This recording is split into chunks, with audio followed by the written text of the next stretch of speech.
guys. 17th of May 2021. Just having our coffee, and we've got a really nice clear day so far. And somebody put on there if I had anything good to say about company build our house. So I thought, okay, I'll give them a few good things. One of the things I liked. Now this is not standard here. This concrete in the back, it's all just gravel. They don't concrete this. You pay extra for this. And when I talked to the project manager, can't think of his name right now, but had the drains put in. I said I want to make sure it drains well, and he said will do. And I have to honestly say it. This thing drains really good. Now, the other thing I like about here are our ants. Our ants do very well. Here, the black ants are pretty much gone, and then now these guys took over. They're hauling bugs away, but they're going in here to our. I mean, you can see they're in here mining the heck out of our trap. So I'm sure they'll be gone pretty soon. And the other thing I like how they did the cupboards. They did them just like I wanted. I wanted it up above my head. This one I asked them to put it 82 inches, and then this one I wanted it up higher. So they did a pretty good job on that, I have to say. I don't seem to be having any problem with the electric. When I took this panel cover off and looked in there, the fellow who did that, he actually did a pretty fair job of wiring that thing in. There was a problem at first, but they fixed it. Where for some reason he ran one of the lines onto two separate breakers. Why that happened, I don't know why they did that. But check the connections. I am going to get in there with some deox because the breakers are aluminum and the wire's copper. They used stranded in here.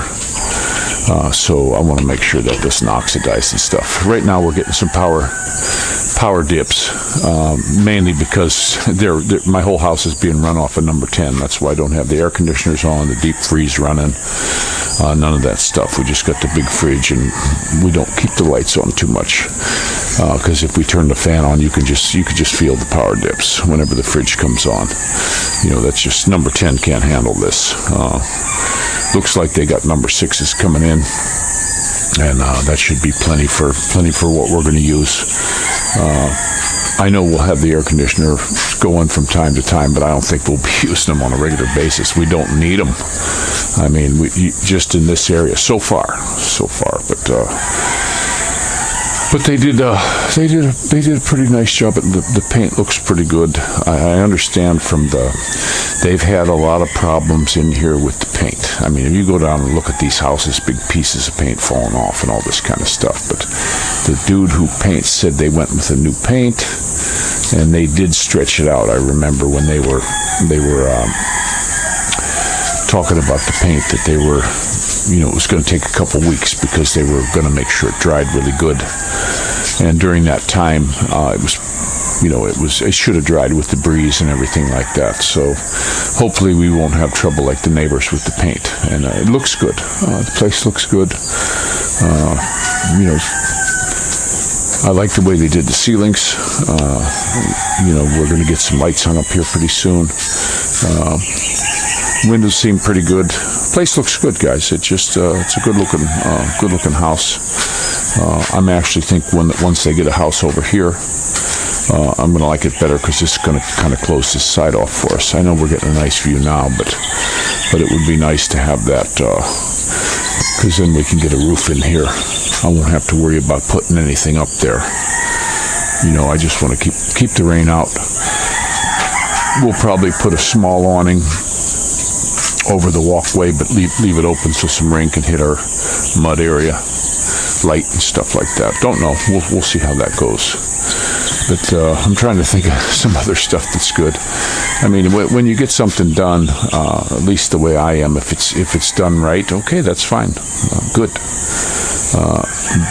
But if you get something that don't, it's going to be squeaky wheel. That's just normal human behavior, and that's the way she goes. But we got our roosters were crowing. They weren't doing anything last night. Tatai's already over there burning for the mosquitoes. I really liked the idea of all the bats we saw last night. It was just amazing how many were flying around and eating the bugs. Did see some later flying around this field right there as the grass gets longer. They won't, I doubt they're ever going to keep this cleaned up. They have a dude that cuts around the sidewalks, Tatai's son, but he's doing it with a machete. I want to get a weed whacker in here, and just so I can get around. I like the idea of having a gas one so I can move around, and I'm not tethered to a dang cord. The corded ones work good. When I had a small place, I had one, and I actually had an electric lawnmower too. Same thing like my mother had. She had an electric lawnmower that she had for, my goodness, years and years and years, and just worked great. I replaced a bearing on it for her one time because it was starting to shake, and replaced a bearing. I think she had that thing 25 years. Got it from Sears and Roebuck. Worked great. And but here, I've seen they have cordless ones now, and but I've also seen cordless stuff, like they're doing a cordless chainsaw, and they got these huge batteries, and they're doing those cordless ones, but I've never seen one that would perform anywhere close to what gasoline does. They just don't. They just don't. I actually had a little electric chainsaw, but mainly I bought the steel chainsaws, and then that was the end of my problems. I had chainsaws before. Had a big piece of ground and had chainsaws that just didn't work. And then once I got a still, I talked to some dudes that were using them on a regular basis, and they said, no, just get the still. Guy gave me a model number, and then I had that dang thing forever. No problems, no breakage, nothing. Damn thing just worked every time I pulled it out. So that was a lovely little chainsaw. But this cordless stuff that they got now with the batteries, I'm not sold on them 100% yet. Just like the electric cars, you look at what happened in America, where the power grid was down when they had this storm or whatever the heck it was that went all the way down south. And I saw an article some dude was writing about if they can't keep the power going for that, if everybody goes to electric, it's going to double your bill. He said if you use so many kilowatt hours, and then your bill's going to be $300 a month. He says once you put a car on there and start running it every day, electric car, he says that's going to double that kilowatt hours.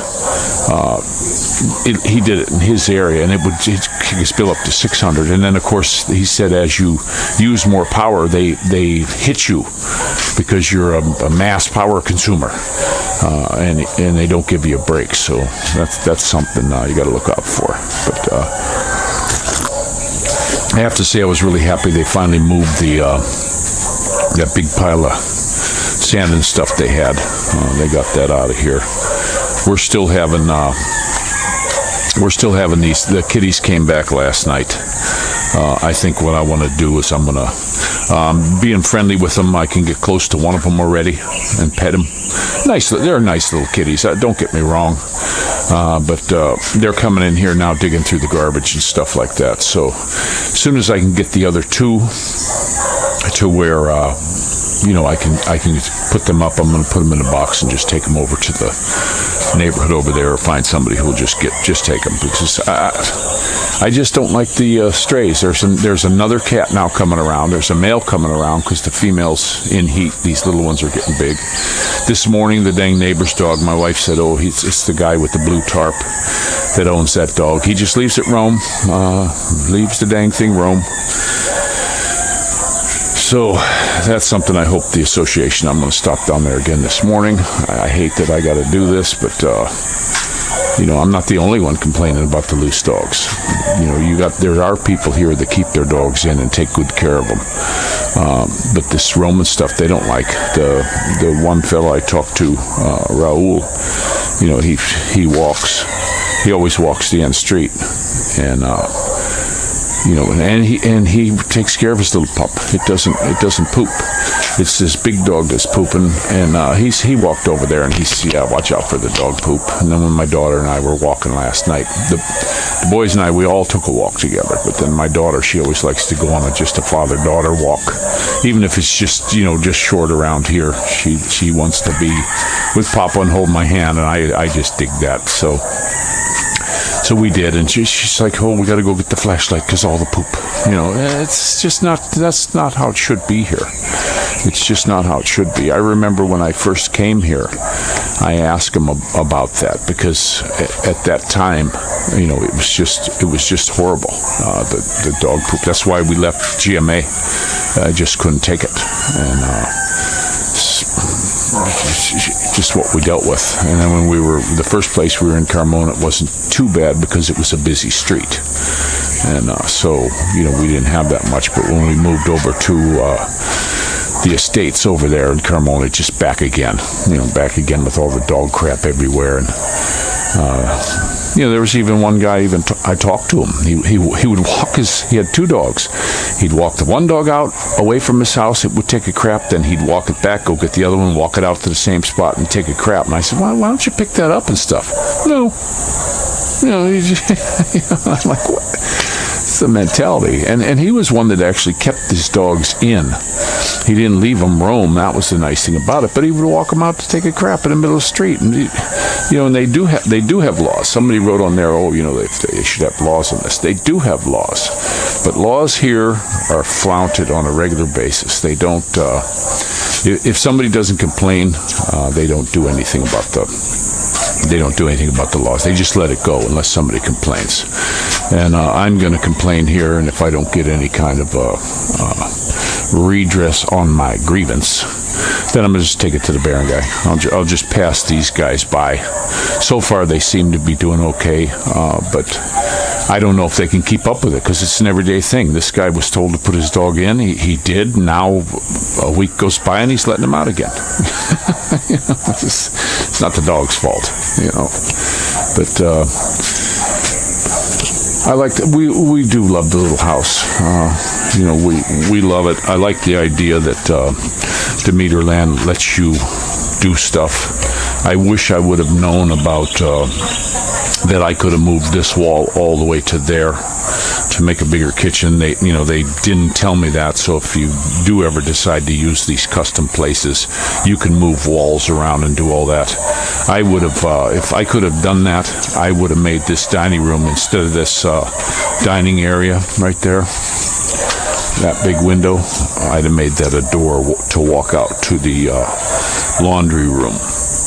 But if you do get anything from, especially these people, I don't know about anyone else building houses, but make sure you get it all in writing and constantly remind them.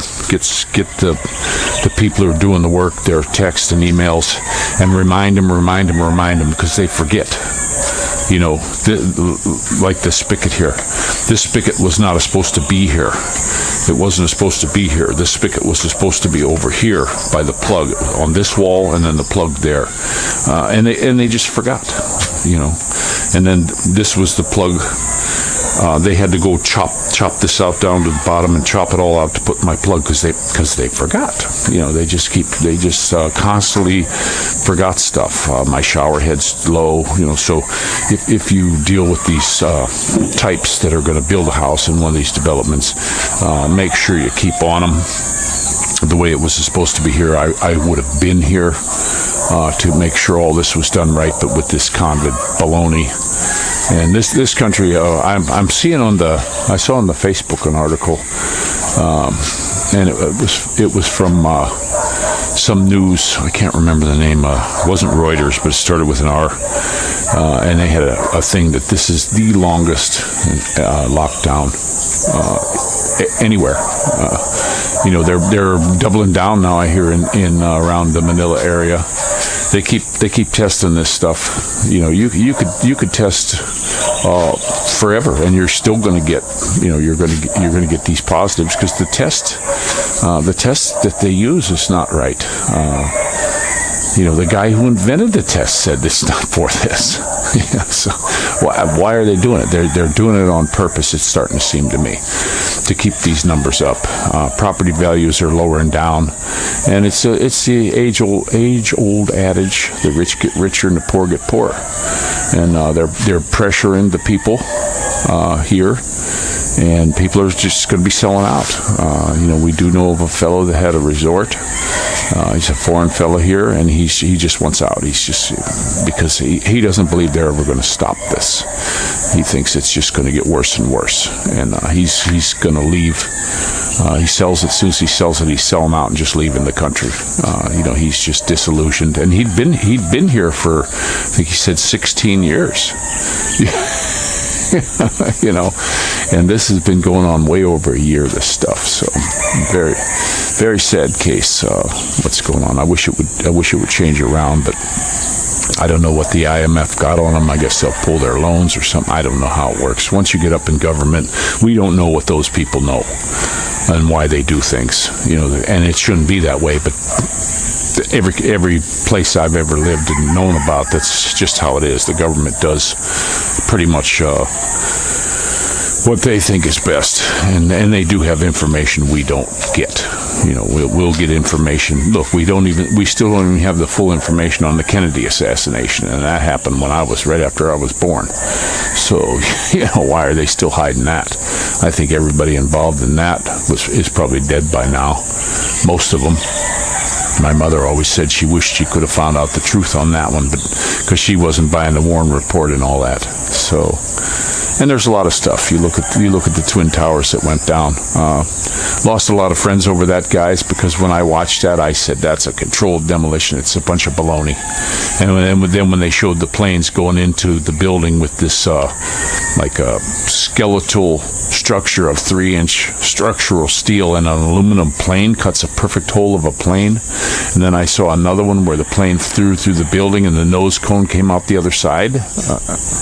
I don't think so. If you throw an aluminum can up against this wall here, the can's going to smash and the wall's going to be fine. There's always been planes running into buildings around the world, and it doesn't matter what kind of plane they are. Even the big heavy-duty bombers they had, they smash into the plane and they fall on the ground. They don't cut through steel. Well, come on. But lost a lot of friends over that because people got suckered into believing that. And those buildings were controlled demolition. They went down. They started talking about this pancake baloney. It's all baloney, guys. That was the biggest pile of baloney I ever heard of. But and then you say, oh, no, it's because the planes hit them. The planes hit them. Well, what about Building 7 with a couple little fires? There was a few small fires in it, and they pulled it. And that's a term that the demo guys use. And they took Building 7 down too. There was 3 buildings went down that day. And when you watch that thing drop, that was dropped in its own footprint. It doesn't. If there's localized fires in the building and a column fails, it's going to fall down in that area. It's not going to take. It may crater a few columns around it, but if that's the way they build buildings in this country, then every engineer needs to be fired. Because they're building horrible buildings. They had a building in Germany burnt for 21 days. Look that up. And it was a twisted, mangled wreck. It didn't come down in its own footprint, because that don't happen, guys. So, a lot of this stuff way up in government, they're doing stuff against the peons or peasants, whatever they call us now. And, this thing with these shot in the beer, I call it, battery went out again, but that's them wasabi batteries. I'm saving the Sony. I use it from time to time. I'm saving that Sony battery for once we get the bike. We can do some nice moto vlogs along the road here. Hopefully sooner than later. It's just things seem to be moving kind of slow. We're not really getting out yet. We have to go out tomorrow because we got a birthday cake we're going to be buying, and they do have some nice cakes at S&M. Get that ice cream for Mumu's little birthday party. We got him his present already. I was always one, if we find him a gift, I don't make him wait. Maddie got his car, but he left it. We went over to our friends and he left it there. So either we're going to pick it up when we go on the 4th, or maybe they might come for Moo's birthday. we found out it was a van ride that takes you out to where we were, and it was like 300 pesos. And the other ride takes you, and there's one that takes you to Makati, or they take you to Alabang from here. So, you know, it's probably better and it was half the price on the bus. But, you know, my mother-in-law she opted for the van. So it's like 300 pesos to get on a little air-conditioned van. These Isuzu type vans they got. I don't know how many passengers, probably 20. And they scoot along. The seats here, if you're a foreigner and going to use vans and buses, and even the planes like Filipino Airlines, they're much smaller.